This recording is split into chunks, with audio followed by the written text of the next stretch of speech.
Cette semaine, à Info TV Laval, nous avons une liste d'invités enivrante. Nous avons Caroline Sparks qui vient nous parler des services de répit aux proches aidants. Nous avons Louis-Philippe Lemay de chez Opération Nez Rouge, 34e Opération Nez Rouge pour Laval et Basse-Laurentide qui commence dès le 29 novembre. Nicolas Vincent Poirier, Chronique Cinéma, nous parle du film Once Upon a Time in Hollywood.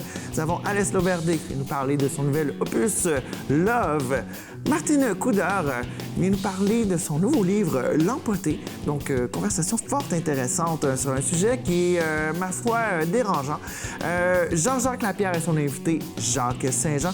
Et nous avons une nouvelle chroniqueuse santé bien-être avec Isabelle Dominique Croet. Établir ses objectifs. On est prêt? 4, 3, 2, 1...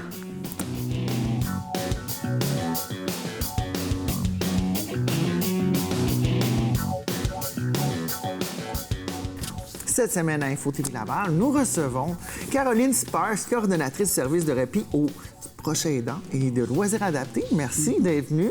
Donc, du Centre communautaire Le Rendez-vous des aînés. Donc, bienvenue. Aujourd'hui, on va se parler des divers services et divers axes qui vous aider les proches aidants ainsi que les gens qui sont affectés par certaines dégénérescences neurologiques ou simplement le vieillissement. Donc, premièrement, parlez-moi du Centre communautaire Le Rendez-vous des aînés. À qui ça s'adresse, ça? Le Centre communautaire Le Rendez-vous des aînés s'adresse à des personnes âgées de 50 ans et plus qui désirent, dans le fond, participer à des activités, sortir de la maison, de leur isolement. Donc, ils viennent au centre et il y a une multitude d'activités, il y a des dîners. En tout cas, il y a plein de services, cliniques d'impôts, etc. Donc, il y a beaucoup d'ateliers, de services, il y a beaucoup de cours. De soins que des fois, on est seul, on se sent un petit peu désemparé. Il y a beaucoup de choses qui se passent, la gestion du jour le jour. Là. Et puis, vous aidez pas seulement la personne qui est proche aidante, mais aussi la personne qui est aidée. Oui. Donc, vous avez 3 plans d'angles qu'on pourrait aller voir. Ce serait au service de répit aux proches aidants, ce dont on parle. Le centre de jour ambulant. Donc ça serait une autre avenue. Qu'est-ce qu'on peut retrouver au centre de jour ambulant? Au centre de jour ambulant, dans le fond, c'est qu'on dirige les personnes de 65 ans et plus en légère perte d'autonomie à intégrer des activités de groupe. Donc, c'est des activités d'exercice, c'est un peu de stimulation cognitive. Ils ont aussi des capsules santé. Donc, c'est pour maintenir leurs acquis, dans le fond. On les dirige vers ces groupes-là. Et nous, au Rendez-vous des aînés, notre partie dans ce service-là, c'est d'accompagner les gens à domicile pour les aider à intégrer les centres de jour ambulants, parce que souvent, ils ne sont pas habitués, ils sont isolés, c'est difficile de sortir. Donc, on fait aussi un peu d'accompagnement au niveau du transport adapté. On peut les accompagner à joindre les activités aussi. Puis, si cette activité-là en particulier ne cadre pas avec leurs besoins ou leurs intérêts, on va les diriger vers d'autres activités dans la communauté. Donc, c'est vraiment adapté à la personne, autant le proche aidant que la personne soignée. Bien, ce centre de jour ambulant-là, lui, vise plus les personnes seules. C'est pas... c'est vraiment pour vaincre l'isolement. Oui, et surtout rester à domicile le plus longtemps possible. Puis on a les loisirs adaptés, comme vous le mentionniez, là. Donc, à ce niveau-là, on a vraiment des loisirs. Et c'est quel genre de loisirs, puis pourquoi on a certains loisirs? Exemple, je lisais ici, afin de permettre aux personnes aidées de faire sa réalisation soi puis sa valorisation. Ça doit être difficile quand son corps nous lâche, etc., d'avoir une valorisation. Comment est-ce qu'on fait ça? Par des activités? Comment s'intégrer? Briser l'isolement? Comment est-ce que ça fonctionne? Oui, bien là, je pense qu'on parle surtout du service de répit. Oui. Dans le fond, c'est qu'on accueille la personne aidée. On a une approche personnalisée. On a une cueillette de données lors de la première entrevue avec les intérêts, l'histoire de santé, l'histoire de vie. Les capacités qui restent, parce qu'on parle souvent d'incapacités, mais il faut surtout se rappeler qu'ils ont plein de capacités. Oui, et ils ont un parcours de vie, une longue histoire aussi à partager avec nous. Donc, on les accueille avec toute cette information-là et on s'assure d'offrir des activités, justement, qui stimulent leur capacité, qui prennent en compte leur capacité. Et évidemment, bien, on mise beaucoup sur l'humour et le plaisir aussi pour qu'ils vivent des bons moments quand ils viennent au rendez-vous. Il faut que ça soit le fun d'aller là, première des choses. Oui, pour pouvoir s'intégrer aussi, c'est toujours plus facile dans le bonheur, dans le sourire.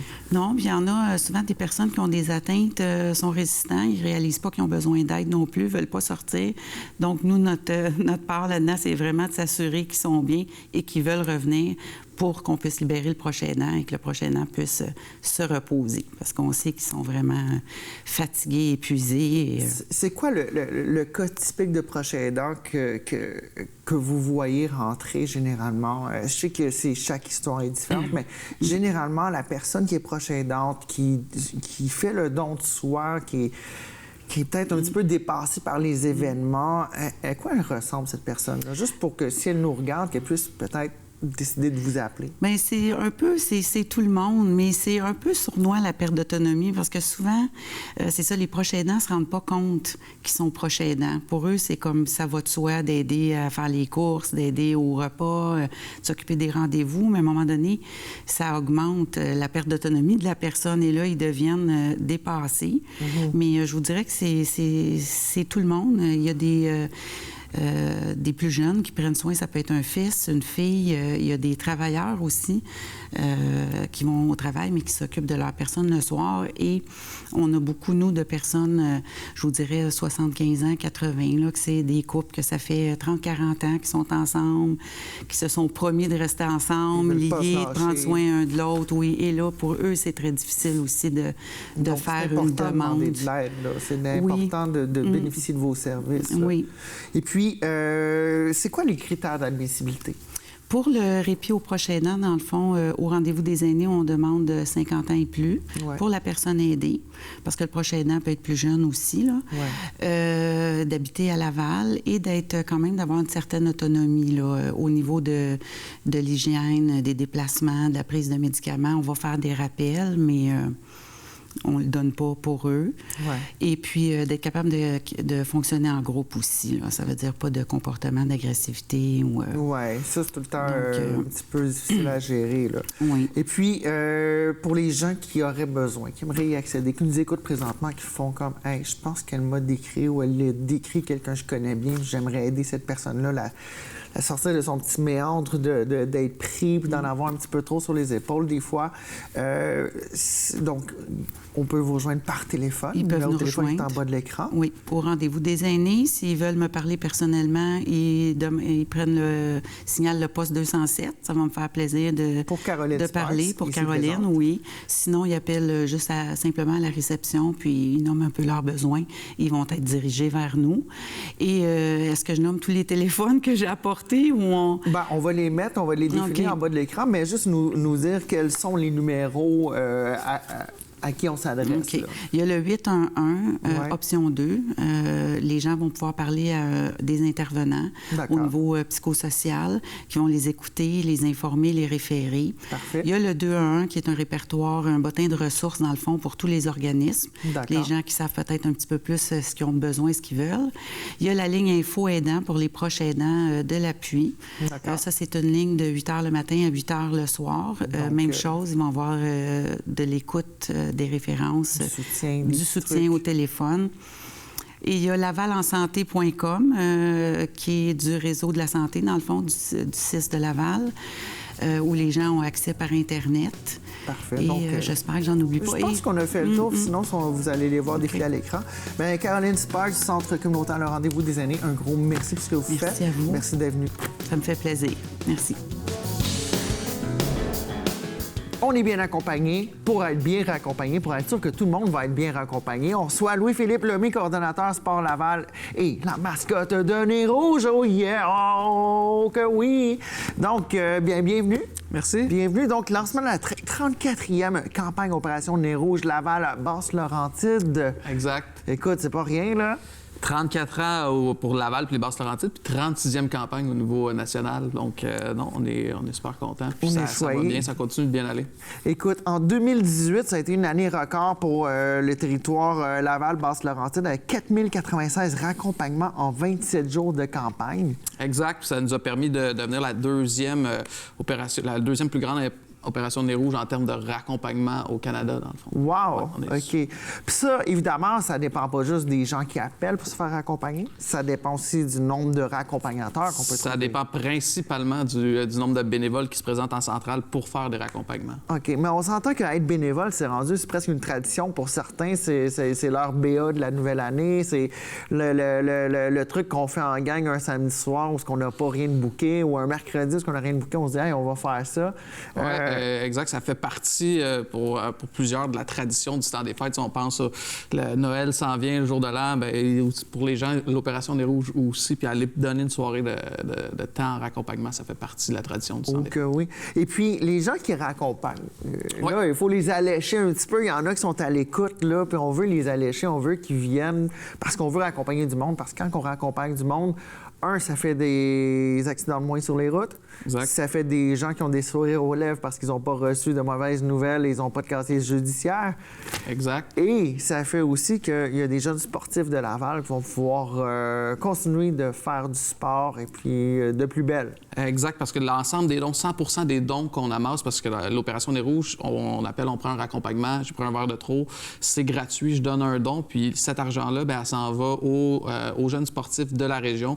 Donc, on a un programme de bourse, puis tu vois, l'année dernière, c'est 55 000 $ qu'on a remis en bourse à des athlètes de la région pour développer le sport amateur. Puis juste dans les 15 dernières années, oui, on félicite, oui, vraiment, parce que dans les 15 dernières années, c'est au-delà de 250 000 $ qui ont été versés.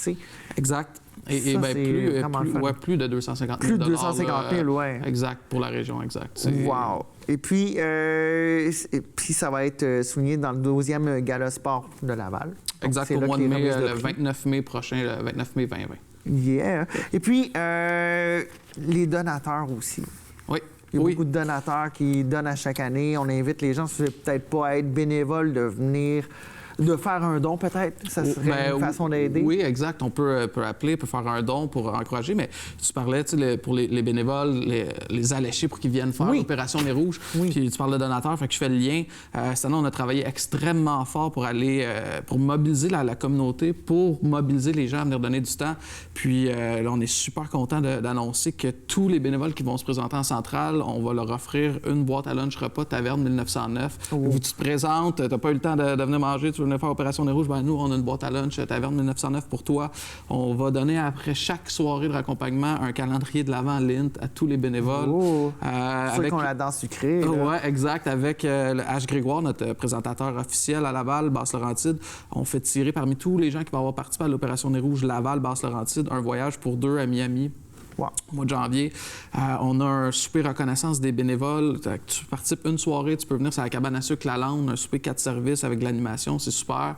Puis on a plein de prix de donné pour mieux recevoir, de billets du Rocket, des centaines de billets de l'Armada qu'on redistribue aux bénévoles pour leur dire merci de venir donner leur temps. Sans oublier un café Tim Hortons pour partir la soirée. Oui, exact. Aussi sur la route. Les bénévoles peuvent arrêter sur la route avec un coupon qu'on leur redonne puis chercher un café pendant la soirée de raccompagnement. C'est quoi qu'on a besoin pour être accompagnateur chez Nez Rouge? Qu'est-ce qu'on cherche?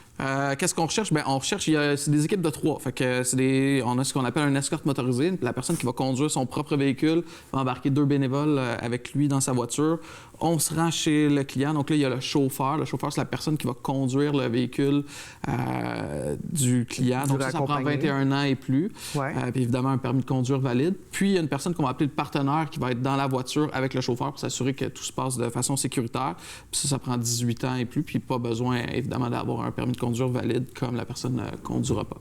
Okay. Donc, on sera sur opérationnezrouge.com, section bénévole. Il y a un formulaire à remplir, on le complète, on l'envoie parce que nous, c'est sûr, évidemment, on va vérifier les antécédents judiciaires de l'ensemble des bénévoles pour s'assurer que tout ça se passe de façon sécuritaire. Puis, mais c'est pas plus compliqué que ça. Puis si jamais on arrive un mercredi soir, un jeudi soir, on dit hey, j'ai le goût de faire Nez Rouge, je me suis pas inscrit, bien, les bénévoles peuvent venir, même si on n'a pas rempli le formulaire d'inscription, ils peuvent venir sur place au cas où on en a.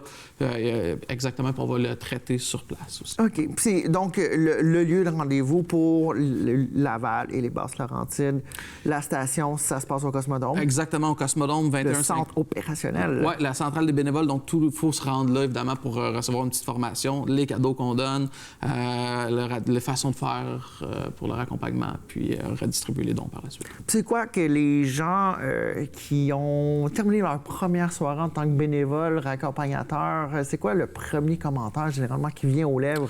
Je suis fatigué, je vais aller me coucher. Le deuxième? Ouais, c'est ça.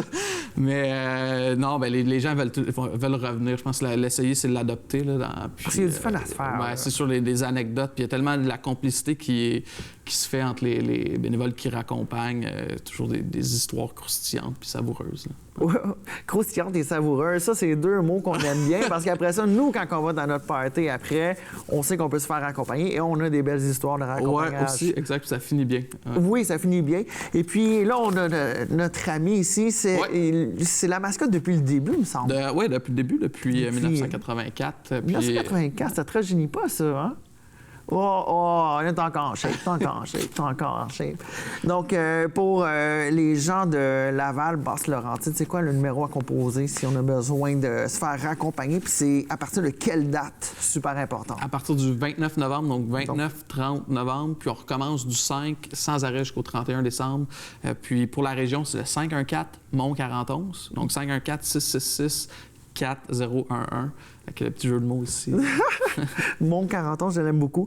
Donc, de 19h jusqu'à 3h du matin. Oui, exact. Les lignes téléphoniques officiellement ferment à 3h du matin, mais c'est sûr qu'on invite les gens à être prévoyants puis appeler avant la fermeture des lignes. Si vous êtes pompette à 2h55 du last call, il y a des chances qu'à 3 vous soyez pompette. Donc, OK. Oui, il ne faut pas se tromper de numéro. Faut pas se tromper de numéro. Un pocket call, on appelle son ex tout le temps. C'est tout le temps des belles anecdotes, ça aussi.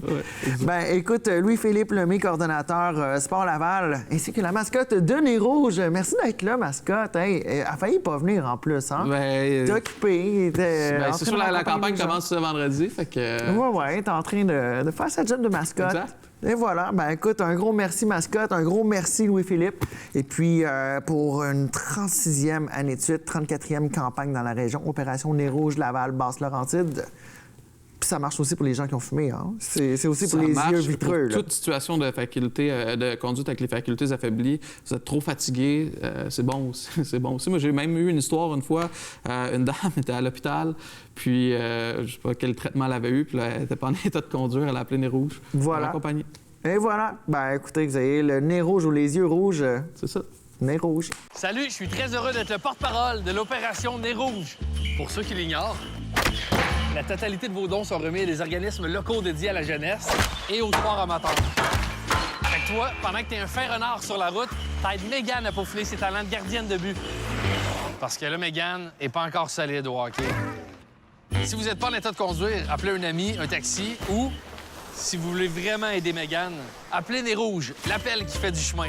Castor Mégane, on va pratiquer les mises en échec. Cette semaine, à la chronique cinéma avec Nicolas Vincent Poirier, on vous parle du film Once Upon a Time in Hollywood. Oui, le 9e ou 10e film de Quentin Tarantino, tout dépendant comment on le voit, mais pour Tarantino, c'est son 9e film parce que Kill Bill 1 et 2, c'est comme un seul film pour lui. Combiné en 2 cassettes. C'est ça. Donc, voilà. Pour lui, c'est son 9e film. OK, dans sa tête à lui, mais dans la réalité, c'est son 10e. Exactement. Et c'est son plus personnel parce que Quentin Tarantino, ses films, c'est toujours un hommage au cinéma. Toujours aussi un hommage aux bandes dessinées puis aux films de série B des années 60. Oui, mais tu sais, c'est un hommage au cinéma en général parce qu'il reprend des... Tu sais, il essaie de... Il fait des westerns, il fait des films plus... tu sais, il fait toutes sortes de styles dans tous ses films. Et dans ce cas-ci, c'est pas un hommage au cinéma nécessairement, mais plutôt un hommage à Hollywood. Et c'est son plus personnel. Pour ça, lui, il trouve que c'est son plus personnel. Le Hollywood de la fin de l'âge d'or d'Hollywood. Exactement. Là, 1969. Exactement. Cette année fatidique dont tellement de choses se sont passées au niveau culturel, c'est assez incroyable. Oui. J'étais pas là. C'est peut-être une des raisons pourquoi on s'en souvient. Comme m'a déjà dit un certain boss que j'ai eu dans un magasin de musique m'a dit « Si tu te souviens de Woodstock, c'est que tu y étais pas. » Et dans ce film-ci, on suit deux personnages. Qui ont vraiment existé. Donc, Rick Dalton. Est-ce qu'ils ont vraiment existé? Oui, parce que le Sharon Tate... Sharon Tate a vraiment existé, mais je pense que ça, c'est ces deux personnages créés par Quentin Tarantino, qui a eu l'idée d'ailleurs en 2009. J'étais tellement certaine que Sharon Tate, c'était une vraie actrice de l'époque. Oui, Sharon Tate, c'est une vraie actrice, mais par contre, les deux personnages principaux du film, interprétés par Leonardo DiCaprio et Brad Pitt, eux interprètent des personnages fictifs, qui sont un ramassis de plusieurs personnes de cette époque-là.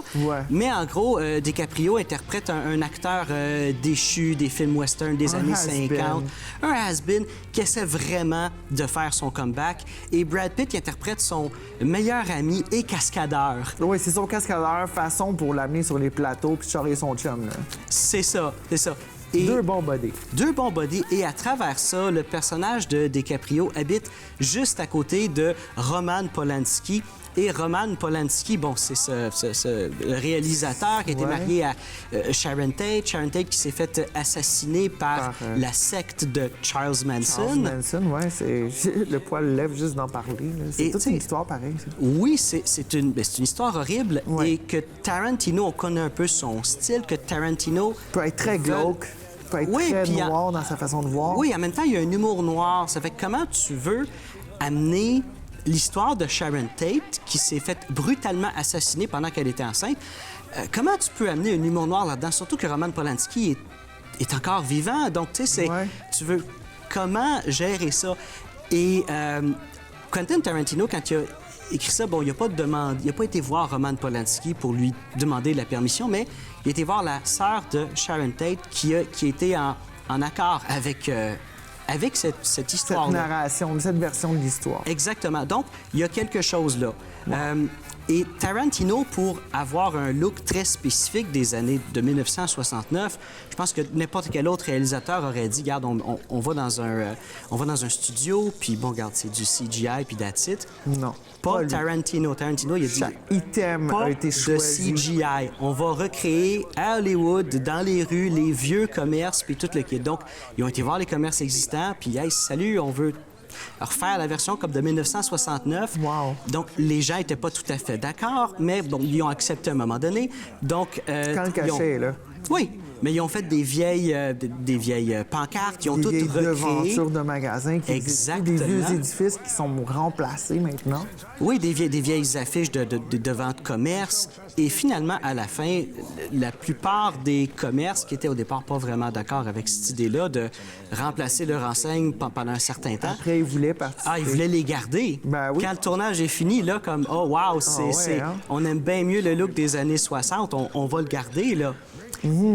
Et c'est aussi c'est la première fois que Tarantino ne fait pas affaire avec les frères Weinstein. C'est son premier film, parce que Tarantino, tous ses films, c'était avec les frères Weinstein Company. Et là, maintenant, bon, on sait ce qui se passe avec Harvey Weinstein. Et c'est la première fois que Tarantino ne fait plus affaire avec eux. Mais c'était en tant que financier, ça. C'était vraiment au niveau financement là, que c'est affaire avec eux. Oui, mais de toute façon, quelqu'un comme Tarantino, je pense qu'il n'y a pas besoin de trouver... Aujourd'hui, trouver 100 millions de dollars pour faire un film, Quentin appelle un petit peu n'importe où, puis on va faire, ben oui, je te le prête, mon beau. Mais tu sais, c'est même pas si cher que ça. Tu dis comme avec tous ces grands acteurs-là, Margot Robbie qui interprète Sharon Tate, veut dire ça fait magnifique. Oui, magnifique. Margot, si tu écoutes. On a Leonardo, on a Brad Pitt. Écoute, juste ces trois noms-là coûtent vraiment cher. Le film a coûté entre 90 et 96 millions, ce qui n'est pas tant que ça. C'est un prix d'amis pour Quentin qui a exactement. Non? Peut-être que... Probablement. Le film s'est fait quand même 366 millions, ce qui est... Au premier week-end, ça? Non, en tout, dans sa vie, au box-office, ce qui est très bien. Et ce qui est drôle, c'est que DiCaprio et Brad Pitt ont tous les deux des compagnies de production différentes. Et sur le plateau de tournage, c'est leur première fois qu'ils étaient tous les deux ensemble. Ils ont adoré jouer ensemble, ils sont prêts à rejouer ensemble. Ils ont une chimie, ces deux-là. Je les ai vus en entrevue, puis ils ont vraiment une belle vibe. Ils ont une chimie, mais au milieu des années 2000, les deux, leur compagnie de production se battait pour avoir les droits d'adaptation pour le roman de World War Z. Brad Pitt, finalement, qui l'a gagné. Mais pendant un certain temps, eux autres, ils faisaient un peu compétition. Ben, ils ont peut-être fumé un calumet de paix sur le plateau, une brouski de la Peace, quelque chose de genre. Ben, écoute, rapidement, il nous reste quelques instants pour parler d'un autre film, Le Fanatique. Fanatique avec John Travolta, réalisé par Fred Durst. Et, chanteur de Limp Bizkit, ça. Exactement. Et ça raconte l'histoire de quelqu'un de fanatique, quelqu'un qui est un peu trop accro sur un acteur connu dans cet univers-là, bien sûr. Et le fanatique est interprété par John Travolta. C'est comme une espèce de Forrest Gump qui accro à l'extrême d'un certain acteur. Et puis là, il dépasse la ligne. Là. Il dépasse vraiment la ligne. J'embarquerai pas dans les détails. Pourquoi est-ce que j'en parle? Le film est vraiment pas si bon que ça. Ça me rappelle le film de 1996, The Fanatic, avec Robert De Niro, qui jouait le monsieur fêlé. C'est ça. Oui, bien, Snipes faisait le joueur de baseball, puis De Niro, le fanatique. Est-ce que c'est un reboot de ça ou même Non, pas? Du tout. Fred Durst, c'est basé sur des anecdotes qui lui est arrivées avec des fans. Et pourquoi je mentionne ce film-là, c'est parce que le film, je trouve que c'est tellement une mauvaise idée. John Travolta, je comprends qu'il s'est vraiment forcé, qu'il a tout mis dans ce rôle-là, mais écoute, c'est pas bon, c'est malaisant. Et John Travolta, il y a des publicités qui sont diffusées à Hollywood pour les membres de l'Académie afin que John Travolta soit nominé en tant que meilleur acteur pour ce film-là. Mesdames, messieurs, on vous laisse là-dessus. Oui. On peut pas rien dire de plus.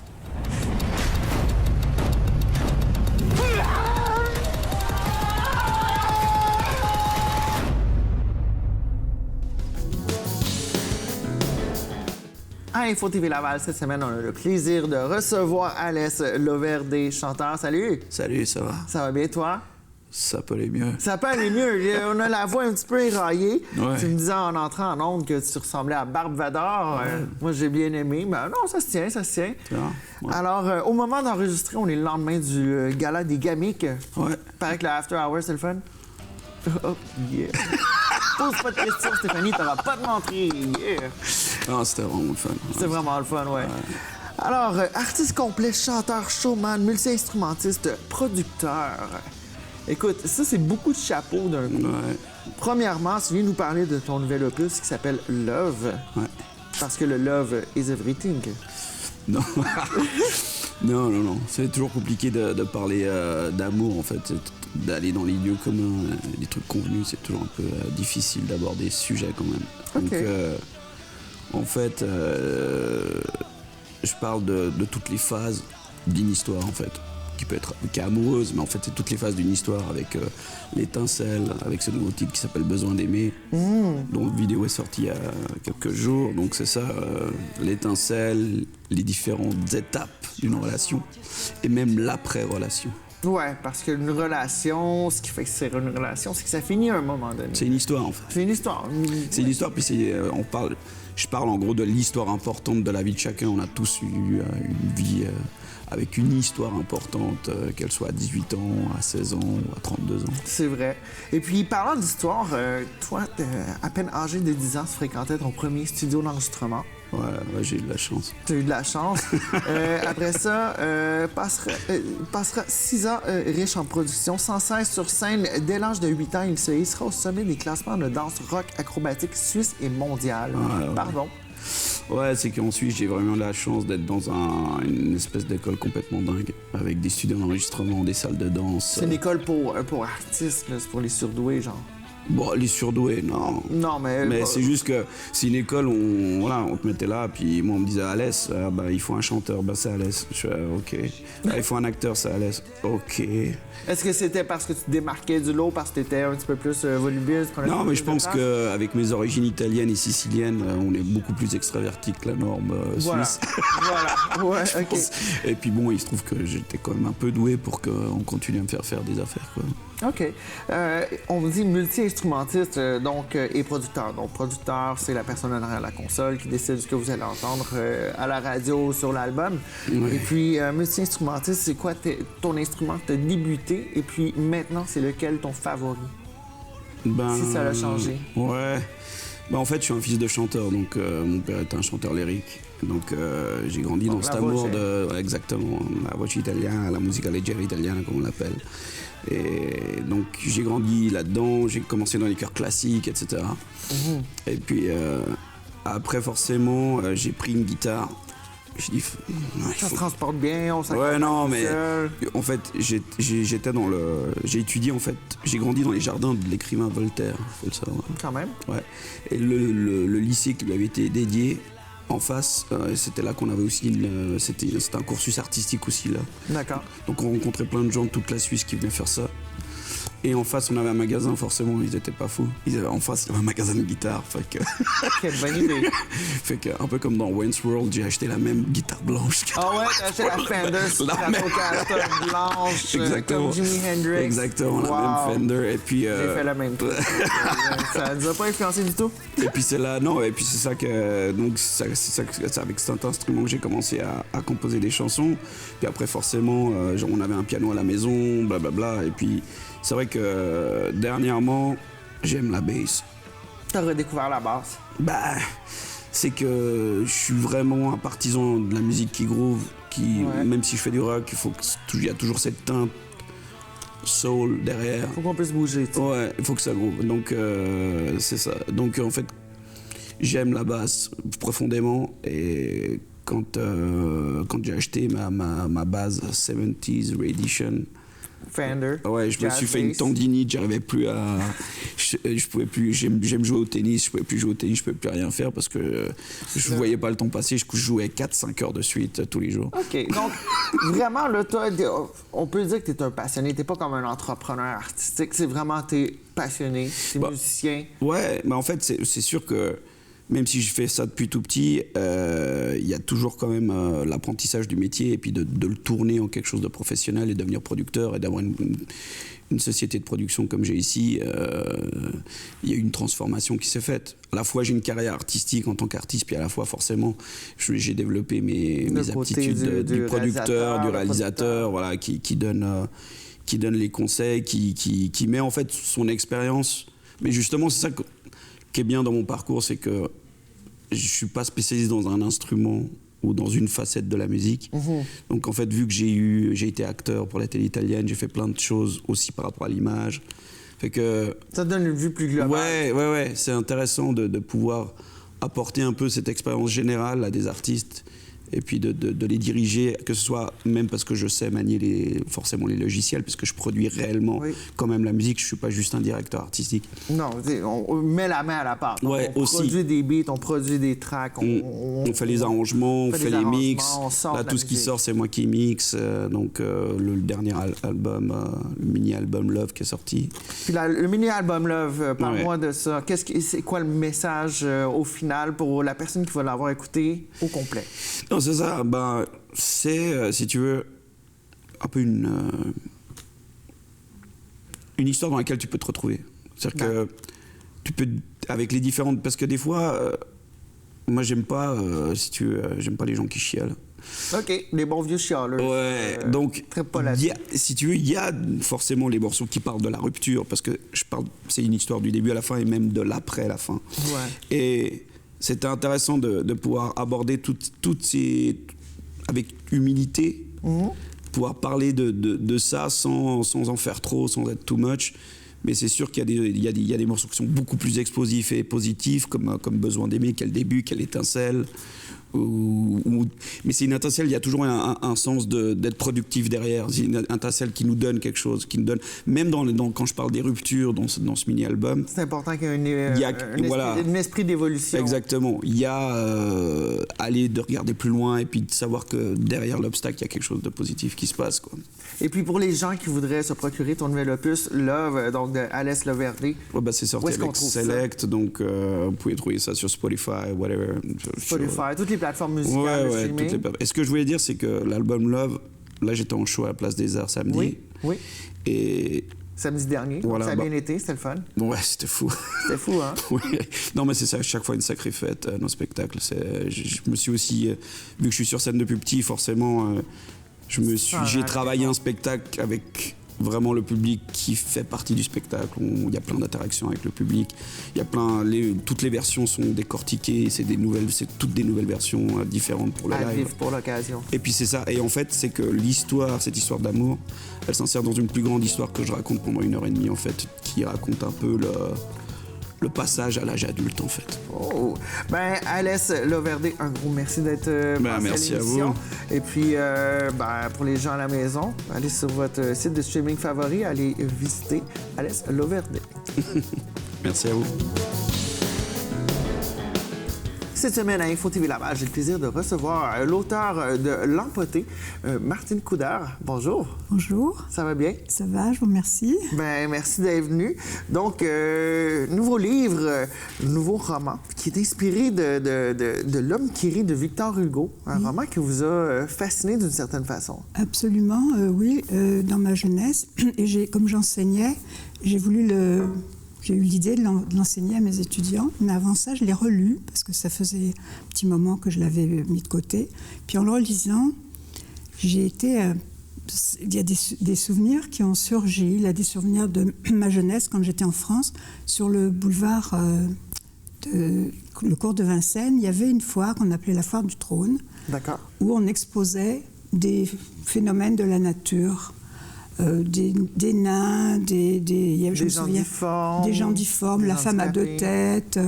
On voyait derrière un rideau la chaussure du géant Atlas qui était immense. Les gens payaient pour entrer voir ça. Puis ça m'avait un petit peu choquée, mais en même temps, ça m'avait un petit peu fascinée.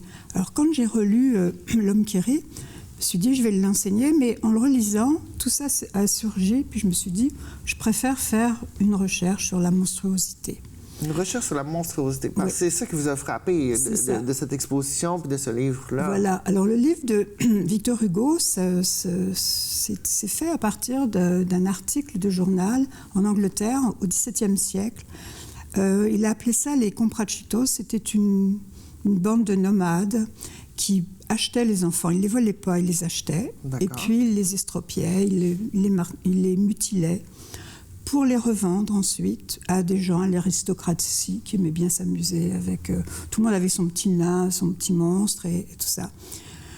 Alors...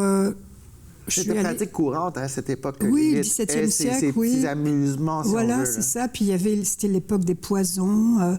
Puis ceux qui voulaient hériter étaient capables de mutiler l'héritier on pense aussi au masque de fer. Exactement. Mais le masque de fer, c'est lourd un peu. Ouais. Alors, il y avait un petit peu de poison qu'on mettait dans les bagues. Et puis voilà, tout ça.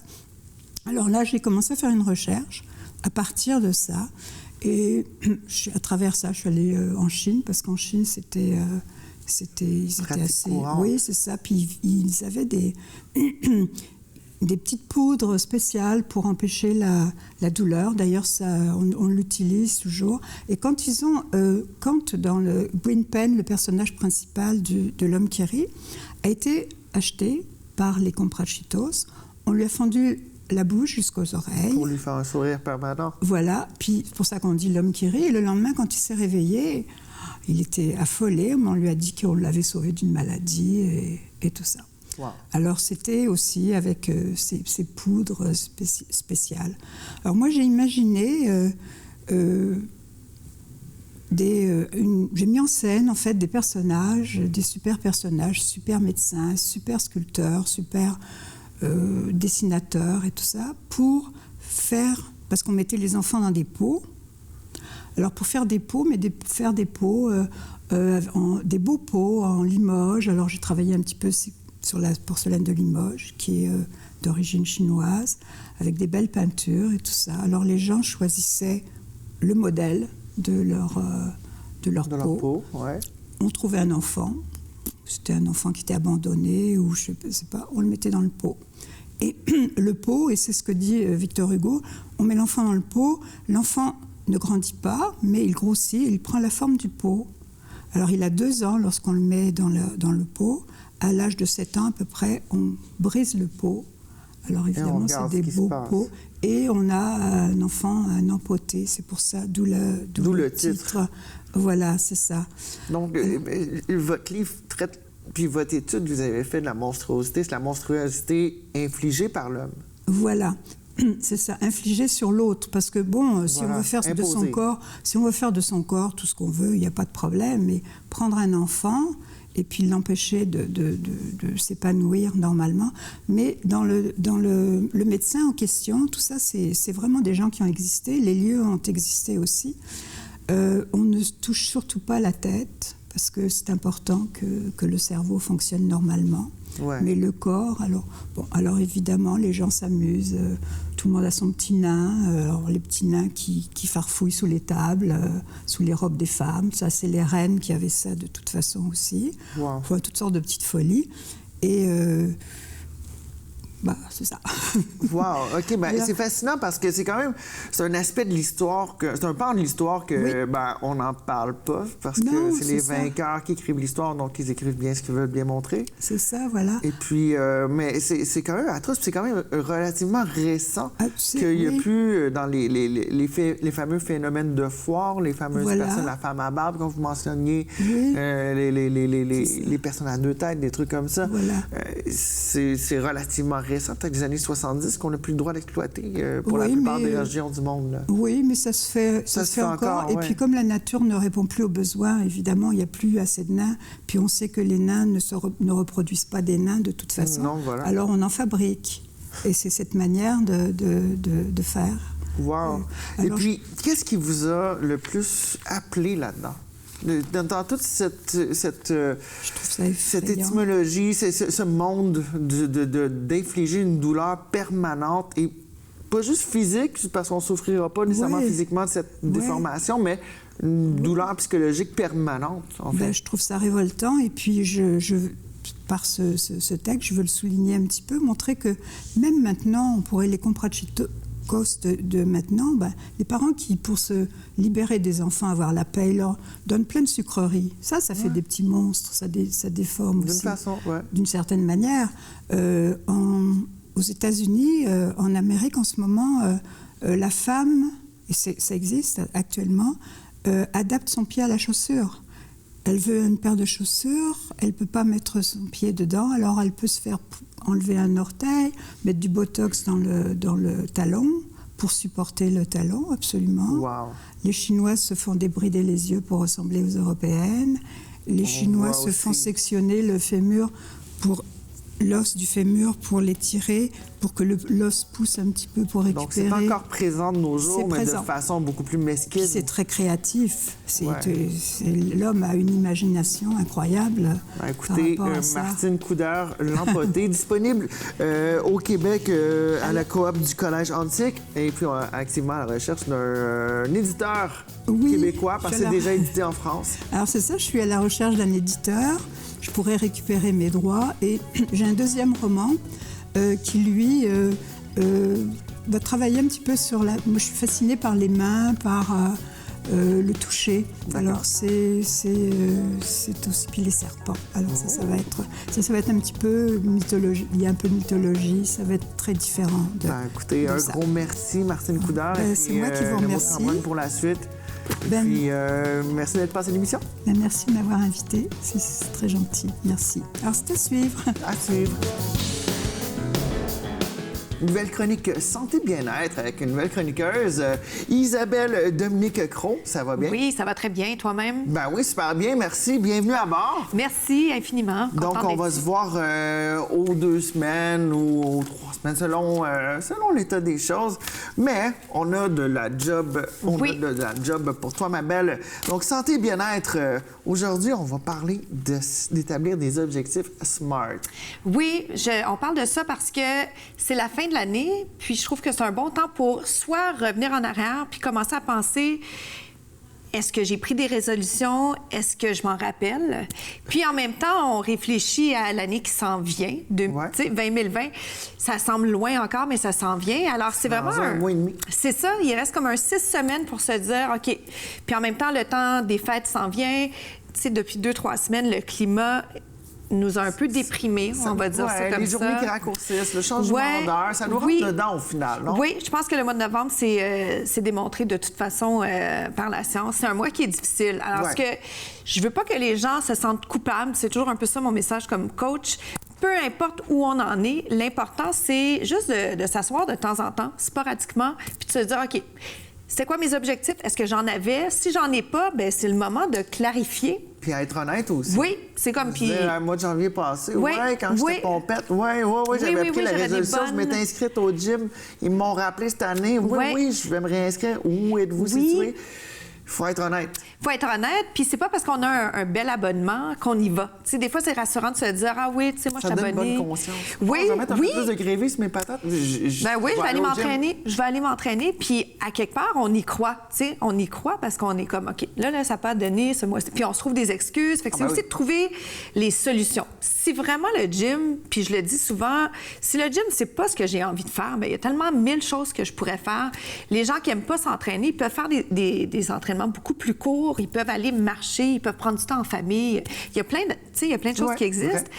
Mais pour revenir aux objectifs SMART, l'idée, c'est... SMART, c'est évidemment, c'est un acronyme. C'est un acronyme, c'est ça. Du mot anglophone, oui. SMART, intelligent. SMART, c'est des objectifs qui font du sens. SMART parce que c'est spécifique, il faut que ce soit précis, mesurable, atteignable, réaliste et précis dans le temps. Mais je pense que l'essentiel qu'on se rappelle ou non de cet acronyme, c'est réaliste. Ouais. Moi, si j'aime pas m'entraîner ou je suis dans un processus de remise en forme où j'ai vraiment pas le temps, bien, mes objectifs sont différents que quelqu'un qui adore s'entraîner, qui est top shape, puis c'est ça qu'il a envie de faire dès qu'il y a 2 secondes. Ouais. Donc, il faut vraiment, quand on met un objectif réaliste, on a plus de chances de l'atteindre, moins de chances de voir tous les échecs qui viennent avec « Ah, j'essaie un cours, je suis poche, j'ai pas envie de faire ça. OK, exemple. Moi, je suis une personne qui, dans la vie, m'entraîner, courir après un ballon, des trucs, c'est pas trop mon affaire. C'est ça. Moi, c'est comme je suis une personne de discipline, je joue de la musique pendant des heures, mais ça, Puis,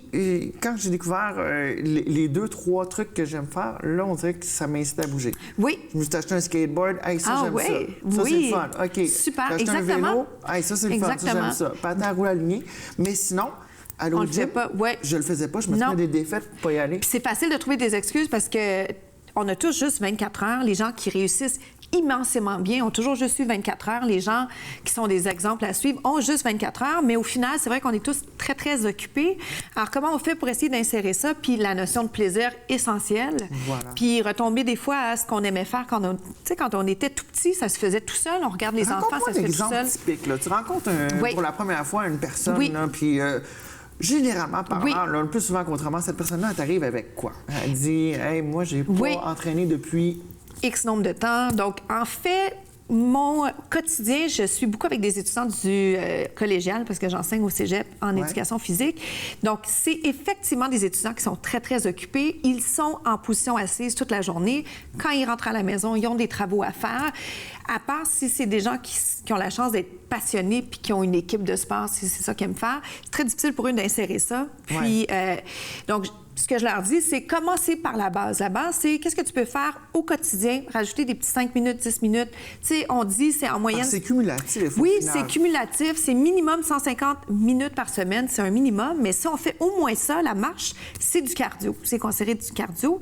Donc, si on faisait au moins 5, 10, 15 minutes à quelque part dans la journée, tu sais, nos déplacements, métro, boulot, dodo. Puis après ça, monter les escaliers au collège, je leur dis tout le temps, prenez quelques fois les escaliers. Ben oui, pas à chaque fois. Pas quand je passe du 2e au 7e. Peut-être que ça va m'emmerder. Peut-être qu'on va se déchirer un ministre, ça risque d'être trop. Ben là, c'est ça. Puis là, on aura une vraie excuse, on est blessé. Bon. Voilà. Mais les petits pas dans la bonne direction, c'est pour ça que quand on met sur papier un objectif ou si on le met dans notre téléphone, il nous trotte dans la tête. Oui, puis... Concrètement, il y a quelque chose qui va se passer parce qu'on s'est dit la semaine passée, hey, c'est vrai, je me suis promis de ne pas prendre l'ascenseur puis de prendre l'escalier. Ouais. Bien, si je le fais aujourd'hui, bien, ça sera ça de plus dans ma journée. Si j'ai un petit peu plus d'énergie, demain, je vais être comme, c'est vrai, ça m'a fait du bien de faire ça, pourquoi je ne le ferais pas? Puis une fois que c'est une habitude d'instaurer, on le sait, ça prend un bon 30 à 60 jours pour une habitude, mais une fois que c'est installé, tu sais, les déplacements, par exemple, en rollerblade ou en skate l'été, ça se fait tout seul. Ben oui, parce que des fois, c'est même plus vite, c'est le fun. Ben oui. Après ça fait partie de la routine. Puis une ça fois que c'est là, ben, c'est cool, ça paraît bien. Ouais. Une fois que c'est installé, c'est tellement plus facile de le faire parce que ça nous fait du bien, on n'y pense pas, c'est comme se brosser les dents. Fait que je dis aux gens, pensez quelque chose de réaliste. Vous êtes étudiant, vous êtes, je sais pas, vous êtes une personne carriériste qui a son focus, c'est vraiment d'être productif. Mais activité physique, ça rime avec productivité. Il faut juste trouver les bonnes raisons pour le faire. Rapidement, on a 40 secondes, mais on va prendre l'exemple. Souvent, il y a beaucoup de gens à la maison qui nous regardent. Retraités, semi-retraités. On fait quoi? Tu disais tout à l'heure, qu'est-ce qu'on faisait quand on était plus jeune? Avant que les enfants s'en aillent, avant d'être parents, qu'est-ce qu'on faisait? Qu'est-ce qu'on faisait qui nous faisait du bien? Puis pas besoin d'en faire tous les jours. On fait ce qu'on peut. Puis on se contente de ce qu'on peut au moment où on peut le faire, sans se taper dessus parce qu'on n'a pas fait plus. C'est comme, OK, bon, aujourd'hui, j'ai fait ça. Demain, si c'est possible, je refais.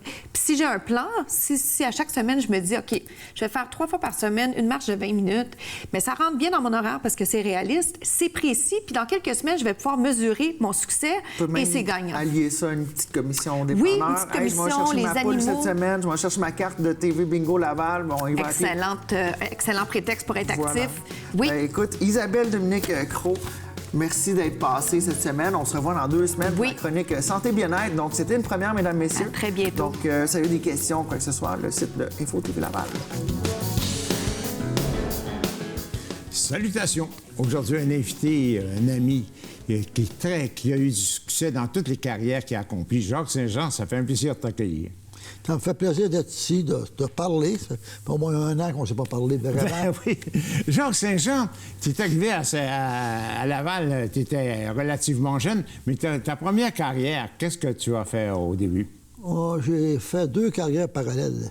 Une dans l'enseignement. Dans l'enseignement? J'ai débuté à Pont-Viau. À Pont-Viau. Puis il y a eu des fusions par après, c'est devenu Chaumedé. J'ai continué à Chaumedé. Il y a eu d'autres fusions. Régional Maisonneuve, j'étais là-dedans. Puis il y a eu d'autres fusions encore constamment dans les commissions scolaires. Et parallèlement, j'étais dans le hockey surtout et le conditionnement physique. Ah, le hockey. Tu avais même une école de hockey. Oui, c'était une grosse école de hockey. Une grosse école, hein? Alors, c'était... Là, c'est humblement que je vous dis ça. C'était la plus grosse au monde. On laisse faire l'humilité aujourd'hui. Les 5 dernières années, c'était la plus grosse au monde. Oui, 2500 clients par été. 2500 clients? Par semaine, l'été. Par semaine.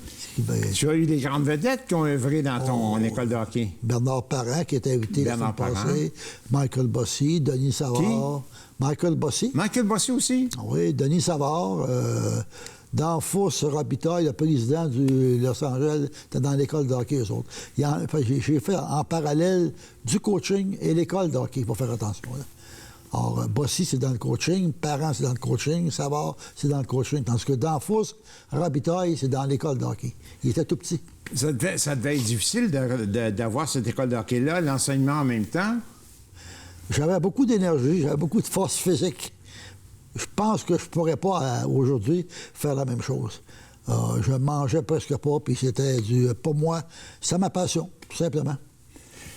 Jacques Saint-Jean, tu as fait aussi de la politique? Oui, fort heureusement. Bon, je ne suis pas négatif, parce qu'en politique, c'est pas beau, la politique. Non, c'est pas toujours beau, hein? Contrairement au sport. Au sport, il arrive de quoi, on se dit de quoi, c'est terminé, on tourne la page. Politique, il y a des rancunes, des crocs en jambes qu'on reçoit ou qu'on donne probablement, parce que ça, on ne pas savoir. Ça, c'est moins agréable. Quelle est la carrière que tu as préférée? Parce que tu es aussi un homme d'affaires. Ça, il faut dire que tu es un homme d'affaires qui réussit très bien. Tu as bien réussi dans l'enseignement, tu as bien réussi ton école de hockey. Dans la politique, tu étais là 24 ans, tu étais élu, puis tout le monde voulait t'avoir. Tu étais un gars très populaire. Tu réussis comme homme d'affaires. Quelle est la carrière qui t'a le plus stimulé? Pas une plus que l'autre, parce que quand je m'impliquais, c'est avec passion. Alors, quand j'ai fait de la politique, c'est avec passion. Moi, je promettais aux gens, je vais être présent puis à l'écoute. Et puis, je défiais n'importe qui d'être aussi présent que moi, parce que moi, j'allais voir les gens. Il y en a qui ont fait des belles carrières. Puis, ça explique pourquoi, quand M. Vaillancourt est parti, je suis le seul qui a été réélu. Oui, tout le monde a été battu, parce que les citoyens chez nous voyaient que j'étais présent tout le temps. Dans le hockey, j'ai bien aimé ça, parce que j'ai eu des avantages que d'autres n'ont pas eu. J'étais le premier à aller à Moscou derrière le rideau de fer. À Moscou? Moscou, à Prague. C'était comme derrière le rideau de fer. Puis j'étais reçu par hasard, pas par hasard, par les ambassades avec la limousine au pied de l'avion. Ah, la limousine, on se peut dire. Je vais vous dire pourquoi le hasard. C'est un hasard. On a tous des hasards dans la vie. C'est que le souvenir des affaires du Canada du temps, Marcel Cadieux, était le cousin de ma mère. Ils se rencontrent à des funérailles, puis ma mère elle dit oui, justement, mon sixième a dit il s'en va à l'autre côté. Puis lui, il a pris ça, il a envoyé une lettre à tous les ambassadeurs qui étaient ses confrères de classe, et puis lui était rendu le patron. J'ai été reçu là-bas, à bras ouverts, puis je comprenais rien. Mon premier grand voyage, la limousine, tout le monde autour. Puis il y avait des Québécois sur l'avion. Il se demandait qu'est-ce que je faisais là, qui j'étais, d'homme important. C'est pas moi l'homme important, c'est le gars qui m'avait recommandé. Jacques Saint-Jean, dans le sport, tu es aussi un animateur qui était recherché pour donner ton avis sur ce qui se passait dans le sport. Beaucoup. Comme pour les Jeux olympiques à Montréal, j'ai donné beaucoup je m'étais impliqué beaucoup. C'était à l'époque, les gens de ma profession, il y en a certains qui se sont impliqués, d'autres sont restés dans leur gymnase, derrière les rideaux. C'était leur choix, tout simplement. Et par après, j'ai été consulté un peu partout dans la province et ailleurs sur la construction puis l'aménagement des terrains, construction d'arénas ou autre chose. Or, puis j'ai siégé sur la Régie des sports du Québec, nommé par le gouvernement, pendant 8 ans. Et j'ai demandé pourquoi on m'avait approché. Alors, c'est très simple. C'est que tous les dimanches soirs, vous faites un discours sur la sécurité. Et parmi les gens qui sont là, les parents assistés avec les enfants, c'est plein de gens péquistes, des rouges, tout ça, puis tout le monde est d'accord qu'on vous nomme là. Alors, j'ai été là pendant 8 ans avec le juge Raymond Bernier. Ah oui? Ça devait être assez stimulant de rencontrer tous ces gens-là. C'est stimulant, mais j'ai eu des aventures dans ma vie. Entre autres, je vais vous en compter une bonne. Oui. J'ai été 15 minutes tout seul, sans rendez-vous avec le premier ministre du Canada, Pierre-Éliott Trudeau. Bon. Et je vous explique pourquoi il y avait Coupe Canada. Oui. Puis j'attendais pour passer comme entre les périodes. Parce que j'étais le gars qui analysait. Puis lui, il attendait comme premier ministre, parce qu'on le mettait en évidence. Il y a eu une panne électrique. Ah bon? Je suis assis seul avec lui.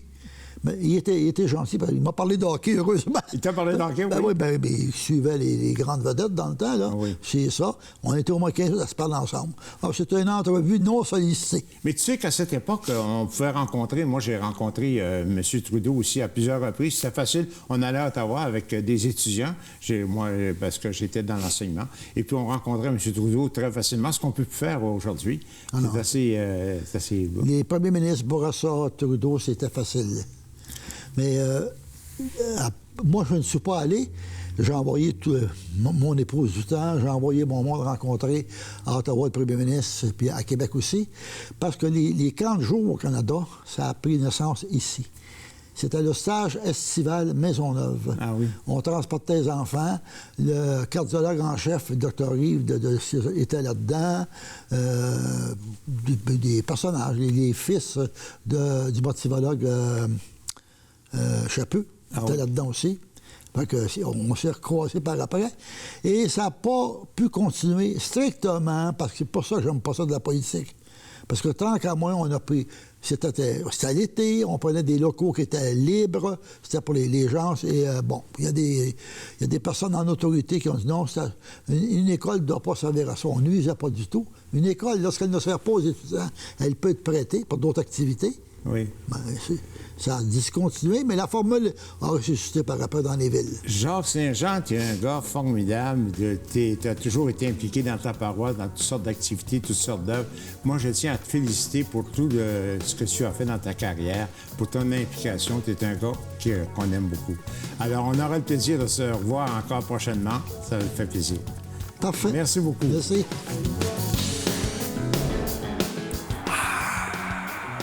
Merci d'avoir été là cette semaine.